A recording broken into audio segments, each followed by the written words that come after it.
53, está aqui já o Dr. Gilberto Dias. Vamos falar hoje no quadro Seus Direitos sobre um assunto que é muito a calhar, né? Semana passada a gente teve uma situação que chamou a atenção de toda a comunidade ao ponto de criarem grupo no WhatsApp, com mais de quase 1.000 pessoas, para se organizar para uma manifestação que aconteceu no sábado. Por quê? Porque na quinta-feira um motociclista se acidentou na SC477 e algumas testemunhas disseram que havia vários buracos no local, então provavelmente foi causado por um buraco. Bom, a gente destacar, a família diz que não é bem assim, que ele morreu de AVC, mas sendo uma causa ou outra, o fato é que ele se acidentou numa área muito esburacada, quer dizer, poderia ser por um motivo ou por outro. E isso chama, claro, atenção, porque ninguém quer ser o próximo, né? Já teve vários outros, né? A gente já falou aqui com a Estela de vários casos de pessoas que se acidentaram na SC477, ninguém quer ser o próximo. Daqui a pouquinho, a gente vai rodar a entrevista com o Jerry Comper, que é o secretário de Estado da Infraestrutura, e ele vai falar pra gente o que o governo do Estado pretende fazer, porque a manifestação de sábado surtiu efeito, gente. Olha que bacana, né? Mas o assunto da coluna dos seus direitos é justamente de um modo mais amplo, não exatamente da 477, obviamente, né? A pergunta que a gente vai tratar hoje é: o que eu faço se eu sofrer um acidente numa rodovia de responsabilidade do Estado ou do governo federal? Eu tenho condição de requerer um ressarcimento por conta daquele acidente que muitas vezes causa um grande prejuízo, não é mesmo, doutor? Ou seja, tem custo além da dor física e da perda material, né? Seja bem-vindo mais uma vez, é um prazer tê-lo aqui conosco. Obrigado pelo convite novamente. É um assunto delicado e de extrema importância. Na outra semana que eu vim a gente falou sobre direito do trabalho. Hoje é um assunto completamente distinto, direito de trânsito, mas que mesmo assim é muito importante porque diariamente milhares de acidentes acontecem em todo o país e as pessoas não têm o sentido de que e a informação de que elas podem procurar a justiça para ter essa indenização, esse ressarcimento, desde que haja uma pessoa culpada entre os dois e não seja culpa concorrente, porque se for culpa concorrente, vai ser mais difícil de você obter uma indenização. Então, por exemplo, trazendo para a nossa localidade, SC 477, está acontecendo inúmeros acidentes, tem que analisar se foi por más condições da pista, por exemplo, os buracos, ou foi por culpa de um terceiro. Se for por buracos, más condições da pista, ou a outra parte será o Estado, né, porque é uma SC. Então, você pode pleitar através de uma ação indenizatória contra o Estado. Se for numa BR, contra a União. E se for numa estrada municipal, contra o município. Mas o que mais acontece, o mais usual, são acidentes de trânsito entre duas pessoas físicas, né? Dois carros, um bate com o outro, e aí você entra com uma ação contra a pessoa. E aí nessa ação você vai cobrar ressarcimentos, que a gente pode detalhar aqui ao longo da entrevista, que são variados. Mas aí você sempre, quando acontecer esse tipo de acidente, você avalia as duas partes. Quem causou o acidente, quem deu causa ao acidente. Aí entra na regra do Código Civil, que é usada para isso, que é aquele que deu causa ao acidente fica obrigado a repará-lo. Então, esse é o ponto principal, avaliar quem deu causa ao acidente. Se foi um ente público, federal, municipal ou uma pessoa física. É interessante o senhor dar esse exemplo aí. 2 pontos que eu queria estender aí da sua fala. Quando o senhor fala que tem milhares de acidentes diariamente no país, Santa Catarina, pelo tamanho que tem, pelo tamanho da malha viária, ele está ocupando, se não me engano, o segundo ou terceiro lugar entre os estados com o maior número de acidentes do país. Então é um estado pequeno, mas tem uma grande concentração de veículos nas rodovias, né? E é acidente. Então aqui a gente está num estado extremamente perigoso aí para andar nas estradas. A gente sabe disso porque a gente noticia todo dia aqui, né? Acidente. Aqui no J+, com mortes, inclusive. E outra questão que o senhor fala ali, ou tem, né, duas pessoas envolvidas, aí fica mais complicado, né, de você culpar o Estado e tal. Mas eu me recordo, a Estela comentou até essa semana sobre esse caso da Ana, né, que ela estava transitando direitinho na sua via, ela caiu no buraco, quebrou o eixo do carro dela e ela foi jogada arremessada, né, para a pista contrária. E nisso veio um outro rapaz, né, que estava também certinho na sua mão de direção, tudo certinho, e os dois bateram, tiveram sérios problemas de saúde, se machucaram muito, ficaram internados por dias, né. Ele perdeu todos os dentes aqui, teve que reconstruir, foi uma coisa horrível. E fora, né, o prejuízo material. A Ana, inclusive, conseguiu uma indenização do Estado, porque foi na SC 477, rodovia de competência do Estado. O rapaz, eu não sei se conseguiu, mas e também não sei se ela já recebeu, porque daí tem os recursos, né, Gilberto? Sim, tem as instâncias, né? Vai para a primeira, segunda. Nesse caso que você relata, provavelmente os dois vão entrar, né? Ela já entrou, provavelmente ele vai entrar também contra o Estado, porque se ele estava na mão de direção dele, ele não tem culpa nenhuma, né? Ele vai alegar a culpa exclusiva do carro que invadiu a pista contrária e ela, consequentemente, do buraco que fez ela invadir a pista contrária. Então tem que analisar esses pontinhos que são específicos. Mas pode acontecer também, então, né, de ter dois veículos, mesmo tendo dois veículos, a culpa recai sobre o Estado.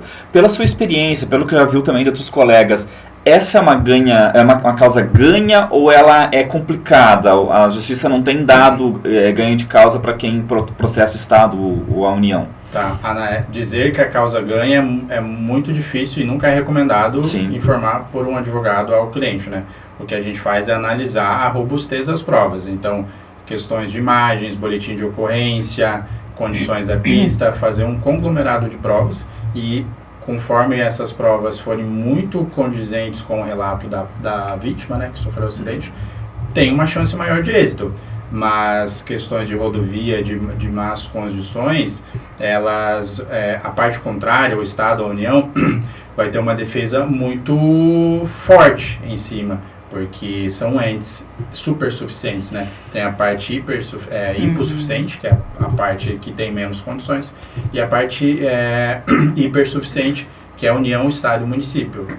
Isso eu quero dizer em condições de contratar um escritório que tenha condições de fazer uma defesa muito forte em cima daquele caso. Então, quando você for ingressar com uma ação, você tem que ter uma robustez de provas. Essa parte de hipersuficiente e hipossuficiente, ela é relacionada à capacidade financeira e técnica, porque a gente sabe que a parte que não tem condições, o trabalhador, a pessoa que se acidentou, que não tem um salário alto, ela não vai talvez ter muito conhecimento técnico, não vai ter muitas condições de pagar um escritório renomado, um escritório com muita capacidade e com conhecimento, enfim. E a gente sabe que o Estado, a União, são entes que têm condições. Uma banca de advogados, né? Então tem que analisar a questão das provas. Se tiver robustez de provas e o advogado fizer um trabalho bom, a chance de êxito fica talvez maior. Para eles compensa mais pagar bons advogados do que recuperar as rodovias.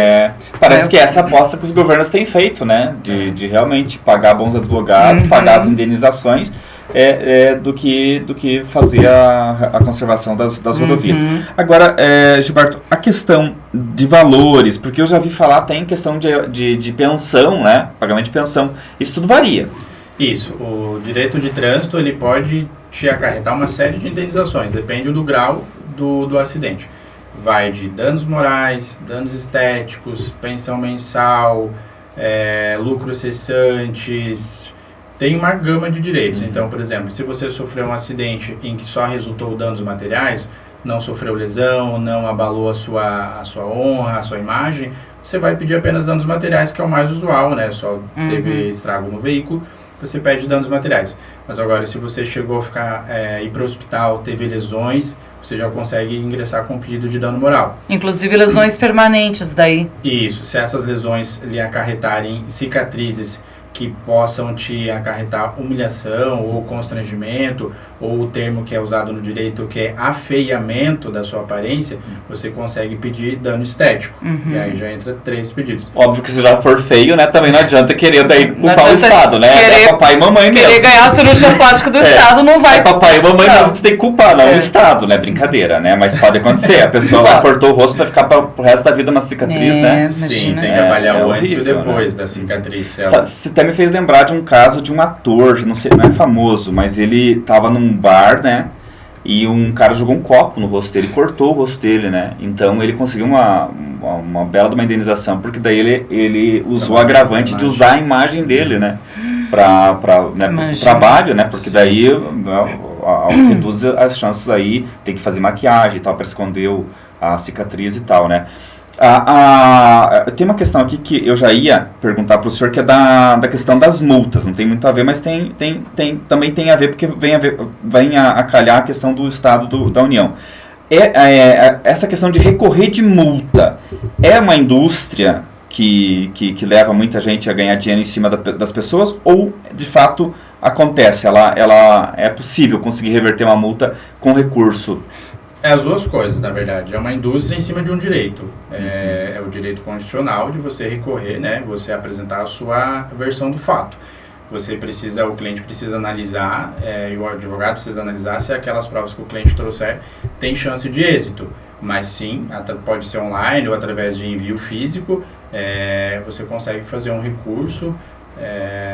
Às vezes essas empresas costumam cobrar um valor um pouco mais elevado pelo trabalho, mas não é um recurso de todo modo dificultoso. Então, se você procurar um advogado especialista, ele pode te ajudar a fazer esse recurso totalmente online, faz o upload pelo sistema e aí o valor fica congelado no sistema da multa até que seja julgado esse recurso. Mas é um direito, né? Então, isso demora às vezes, né? Demora, normalmente costuma demorar. A gente até estava comentando antes, que ontem mesmo eu estava avaliando um recurso, ele já está há uns 4 meses aguardando, então costuma demorar sim. O que é bom, né, do ponto de vista que você não vai ter tua carteira caçada, né? Isso, esse tempo, se chegar nesse extremo de perder os pontos e tudo, né? O Marcos quer saber aqui como que funciona a questão das provas, que provas que precisa ter? Para entrar com o recurso no caso de acidente. No caso de acidente, você vai analisar, como eu falei, boletim de ocorrência, imagens, testemunhas costumam ser muito fortes, enfim, esse tipo de provas. Ali no caso dos dois que se acidentaram, um é testemunha do outro, né? Um vai ser testemunha do outro. As imagens, tipo, de câmeras de monitoramento também podem ser solicitadas? Sim, tem direito de solicitar. Eu acho que a 477 não tem, né? A BR-116, ela é quase toda cheia de câmera, 477 né? Eu acho que não tem. Bom, ela mal tem como transitar, imagina ter câmera, né? Provavelmente não tem, mas normalmente residências, comércio, você consegue pegar a proximidade ali e solicitar essas câmeras. Mas o principal do acidente de trânsito é o boletim de ocorrência. O boletim de ocorrência é uma prova que é difícil de ser diluída, a não ser por uma outra prova robusta, né, como uma testemunha. Mas o boletim de ocorrência é o essencial. É que ali o policial já chega no momento do acidente, já na sequência, né, ele já consegue analisar, né, onde está, faz fotos, né, onde foi parar o carro, não tem como tirar o carro dali. Claro, tem algumas pessoas que adulteram, né? Mas aí também é outra questão, né? Já estamos em outra questão. Você queria fazer uma pergunta, Estela? Não. É que você olhou, abriu a boca, deu na hora... Você fez uma pergunta antes que a gente não conseguiu terminar o assunto. Pergunta de novo, então. Relacionado a lesão permanente, isso. Porque às vezes a pessoa tem uma lesão ali, por exemplo, quebra um braço, uma perna, se recupera. Mas de repente ficou com algum dano cerebral, alguma coisa assim, daí tem direito, no caso, ficar recebendo uma pensão, digamos que vitalícia? Isso, além dos danos das indenizações que eu estava mencionando, dano moral, estético, material, tem a parte de lucros cessantes e pensão mensal vitalícia, que costumam ser as 2 indenizações mais altas relacionadas ao direito de trânsito. Então, o lucro cessante, ele vai te indenizar o período que você ficou afastado do trabalho por conta daquele acidente, né? O lucro cessante, que ficou cessado durante aquele período. E a pensão mensal vitalícia, ela vai ser calculada com base no grau de invalidez. Então, é feita uma perícia, né? E aquele grau que você tem agora no seu corpo, eles fazem um cálculo para te pagar um valor mensal que pode ser pago de uma vez só, se o juiz deferir em parcela única. Normalmente é pedido isso na petição inicial, pagamento em parcela única, que é mais benéfico para a pessoa, mas normalmente também pode ser deferido em parcelas mensais, né? Que daí fica uma pensão mensal vitalícia. Entendi. E essas 2 indenizações costumam ser a parte maior do total do acidente de trânsito. Tem acidentes de trânsito que, havendo mortes, pode chegar na casa de milhões. Teve um caso, né, de muito, muito conhecido aqui na nossa cidade, de uma família, em 1992, se eu não me engano. Eles estavam indo viajar e soltou o pneu do carro, né, eles morreram, acho que 3 pessoas morreram, mas a indenização saiu décadas depois, acho que 20 anos depois saiu a indenização, que foi milionária a indenização, né? Era 1 milhão para cada um, se não me engano, né? Um caso que chamou bastante atenção à época aqui na nossa cidade. Nesse caso, doutor, de morte, assim, digamos, quem que pode entrar com um recurso? No caso aí das 3 pessoas da família, pode, de repente, um tio, uma tia, uma prima, né? Quando acontece de várias mortes da mesma família por um dano da rodovia, por Os ascendentes e descendentes podem ingressar com ação. Tipo, ou filhos... Isso, ou avós, mas, entretanto, na linha colateral, né, entrando já no direito de família, irmãos, tios, eles podem ingressar com essa ação se eles provarem que tinha uma dependência econômica daquela família, porque a gente sabe que descendentes, né, que são os filhos, e ascendentes, que são os avós, eles podem, normalmente tem, às vezes, essa dependência. Para a lateral, que é irmãos, tios, sobrinhos, fica mais difícil a comprovação, mas se eles conseguirem... Mais comum é, tipo, cônjuge, irmãos isso, ali. Que tenha convivência com o de cujos, né? E em que instância esses processos correm? Porque o caso do Estado, o caso da União, é na primeira instância ou é na instância onde estaria localizado o ente, vamos dizer assim? O processo sempre acontece no foro onde aconteceu o acidente. Então, o acidente aconteceu, por exemplo, aqui na 477. Nas dependências aqui perto de Major Vieira, então vai ser no Foro de Canoinhas. Havendo recurso, vai para o segundo grau, vai para Florianópolis, e havendo mais recurso, aí vai para Brasília, que é a terceira instância. Mas aí, via de regra, é sempre onde ocorreu o acidente, o evento danoso. E pela sua experiência, o Estado, a União, sempre recorrem ou eles pagam em primeira instância? Não, eles recorrem. A regra é, eles recorrem até a última opção, até o último grau. Então, eles têm uma gama de escritórios, né? Então, quem for entrar já entra com essa perspectiva de que não vai ser para ontem nem para amanhã, já entra com aquela perspectiva de que vai... Processo normalmente é demorado, né? Então, ainda mais contra órgãos públicos, tende a demorar mais ainda. Se for contra a pessoa física, ele tende a ser mais rápido, porque se for no juizado especial, que é a causa, o juízo de pequenas causas, é mais célere. Mas se for na justiça comum, que é acima de 40 salários mínimos, aí tende a demorar um pouco mais, mas mesmo assim é mais rápido que se for contra entes públicos, Estado, União, município. Mas agora eu vou fazer uma pergunta polêmica para aumentar a audiência. O Harry coloca o efeito da bomba, fazendo favor.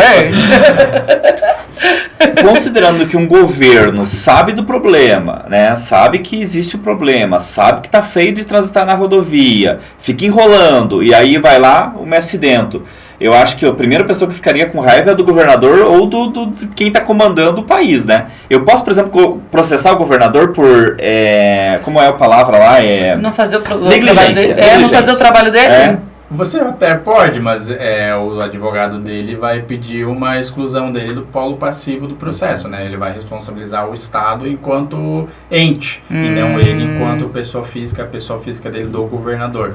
Então, vai haver aí uma exclusão de uma parte do processo. Ou seja, eles têm o lombo liso. Ele pode pedir, mas o juiz pode negar também, né?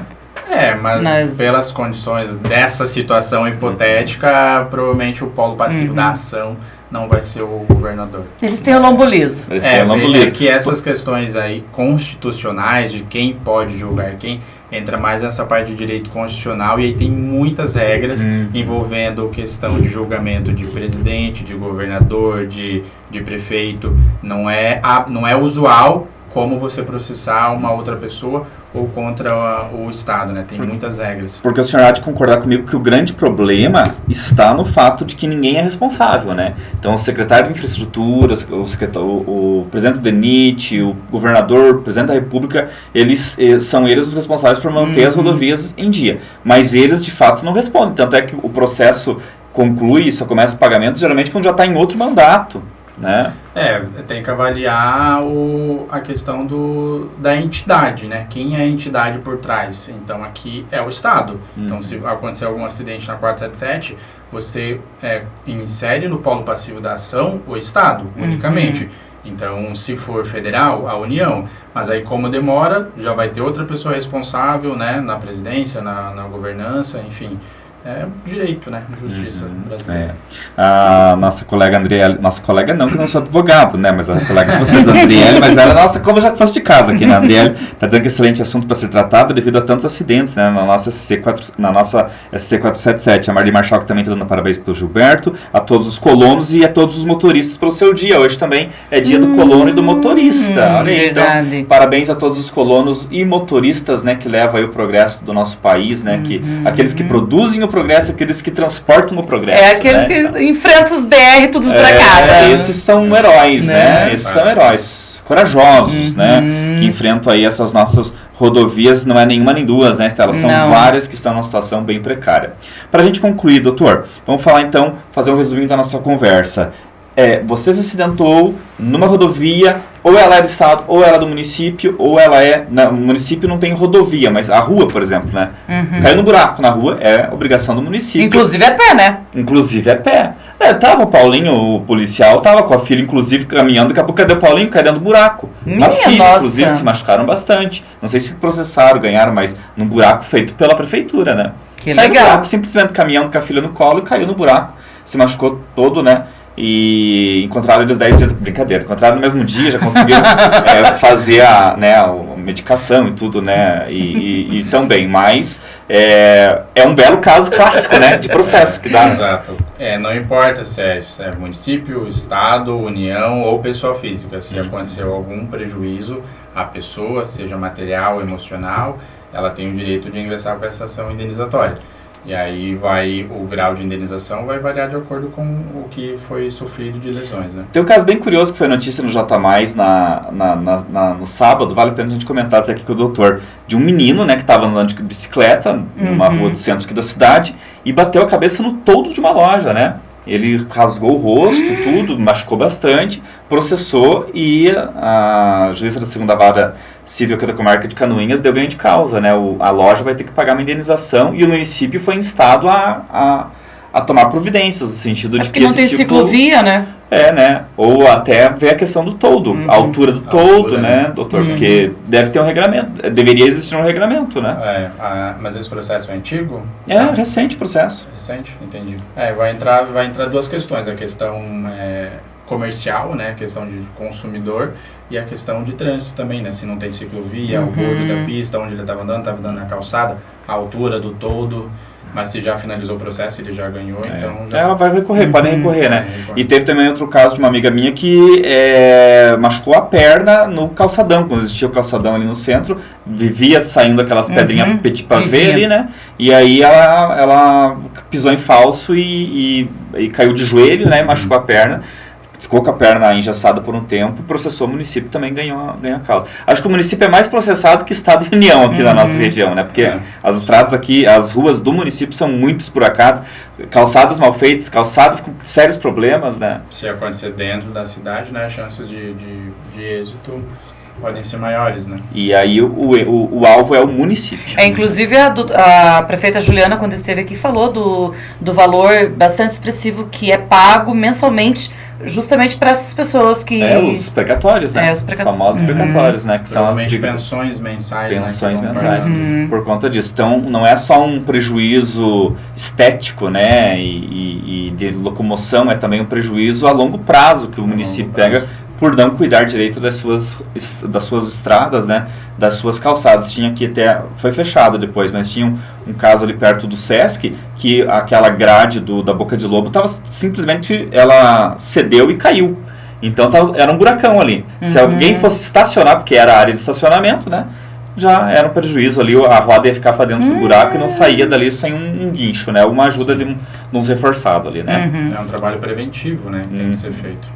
Doutor, muito obrigado pela sua presença aqui, doutor Gilberto Dias, conversando com a gente hoje, então, sobre pedido de indenização por acidente, né, para entes públicos. Queria muito agradecer a presença dele aqui e desejar que ele volte outras vezes, sempre com informações muito valiosas para o nosso entendimento do direito, né. Tem muita coisa que a gente não sabe, a gente precisa saber, precisa lutar, reivindicar os nossos direitos, né. Muito obrigado.